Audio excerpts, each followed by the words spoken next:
네, 건축승입니다. 아까 질의 답변하시는 중에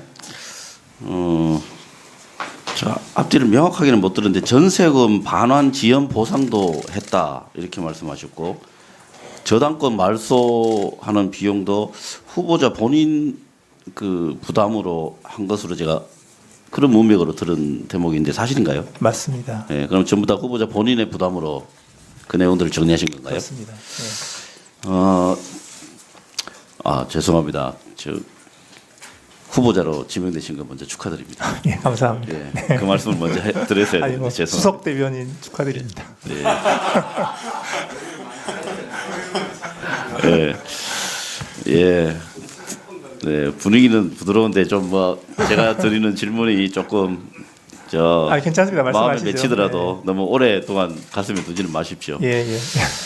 예, 그 2008년 8월에 잠실 시형 아파트 그 재건축 아파트를 매입하면서 한 4억 정도 추가 자본금, 그러니까 예를 들면 금융채무까지 합치면 한 6억 정도 더 원본이 들었잖아요. 예, 예. 예. 그런데 한 2억 정도는 모친 부담으로 금융채무를 했고, 그 다음에 4억 정도는 이제 후보자께서 부담하신 거죠. 그렇습니다. 예. 그러니까 이제 그 빌려주신 거잖아요. 예. 그런데 그 이후에 모든 세금, 관리 등등은 다 후보자께서 부담을 했었죠. 예, 그렇잖아요. 맞습니다. 맞습니다. 예. 예. 이러니까 이제 차명으로 소유하고 있는 거 아니냐라는 의문이 드는 것 자체는 합리적으로 보입니다. 그거는 인정하시나요? 아니요. 뭐 사실 여부와 떠났어요. 외부의 외형이 그런 의심을 살 수 있죠. 그런데 약간 좀 이상한 게 있어요. 이 부분은 진짜 해명이 돼야 될 것 같아요. 이 세상 물정을 잘 모르신다는 그 모친께서 자식의 마이너스 대출까지 받아가면서 본인 돈은 거의 없는 상태에서 그때 재건축할 때 4가지 종류의 평형이 있었어요. 59제곱미터부터 144제곱미터까지. 맞습니다. 예. 그 중에서 제일 넓은 144제곱미터를 또 매입을 하셨거든요. 예, 신청을 그쪽으로 해서 그쪽으로 당첨이 하셨어요. 됐습니다. 예. 그런데 돈도 없으신 분이 자식한테 전액 다 나머지 부분들을 전액 다 손을 벌리면서 가장 큰 평수의 재건축 아파트를 신청했다.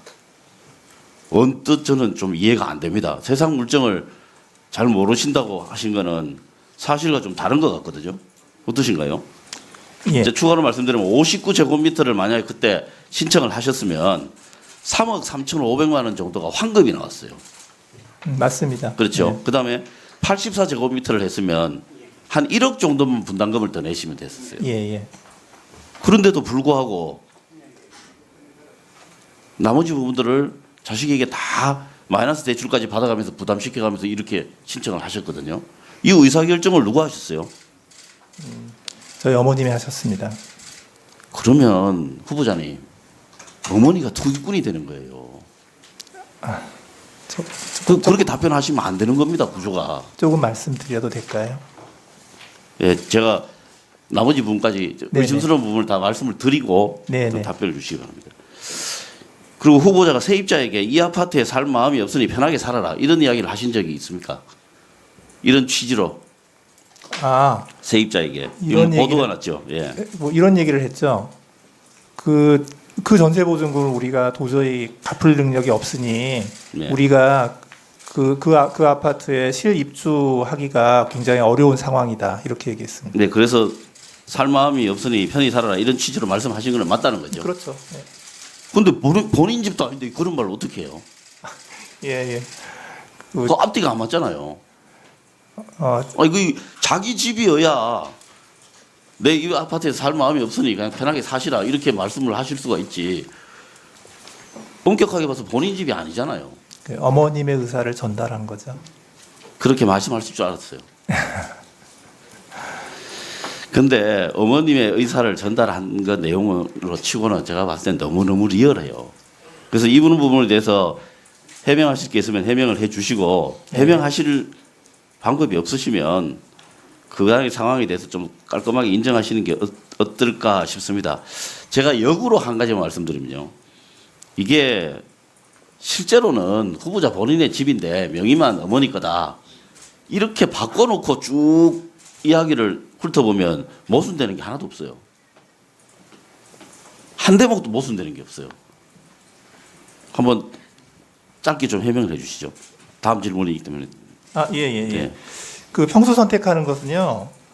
이제 그 당시에 이제 그 저희 집에서는 저희가 이게 부모님 계시고 이남 사녀이기 때문에 좀 이렇게 부모님 사시면서 이렇게 모이면 이렇게 좀 살만한 집이 필요했어요. 그런데 저희가 원하는 건 30평대였는데 그 당시에 이제 저희가 평수가 작은 평이어서 30평을 신청하면 떨어질 게 뻔하다. 예, 그런 거였어요. 그러면 떨어지면 어떻게 됩니까? 그랬더니 그때 24평인가? 뭐 그거 됩니다. 그러더라고요. 그 제일 작은 평. 이제 그래서 그때 저희 어머님 선택을 한 거예요. 예. 뭐- 근데 결국에 그 집에 안 사셨잖아요. 예. 근데 이제 그러니까 그런 평형이 필요했다 그러는 말씀도 해명이 잘 안 되는 거예요. 예. 그렇잖아요. 그 넓은 평수가 필요했다고 말씀하셔놓고 실제로 거기서 안 사셨잖아요. 이제 막 전세금이 오르면서 못 예. 들어가신 거죠. 예. 일단 뭐 거기까지 듣고요. 하나만 더 다른 내용으로 질문을 하겠습니다.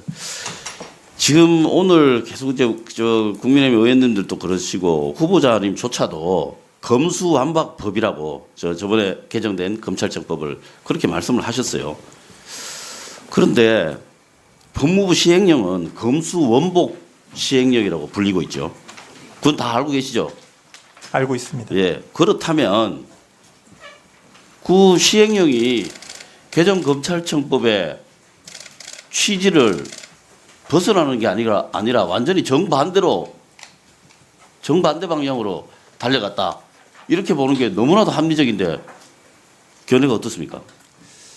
예, 이제 그 부분에 대해서도 지금 여기서 제가 뭐 이렇다 저렇다 말씀드리기는 어렵고 좀 자세한 그 검토가 필요하다고 생각합니다.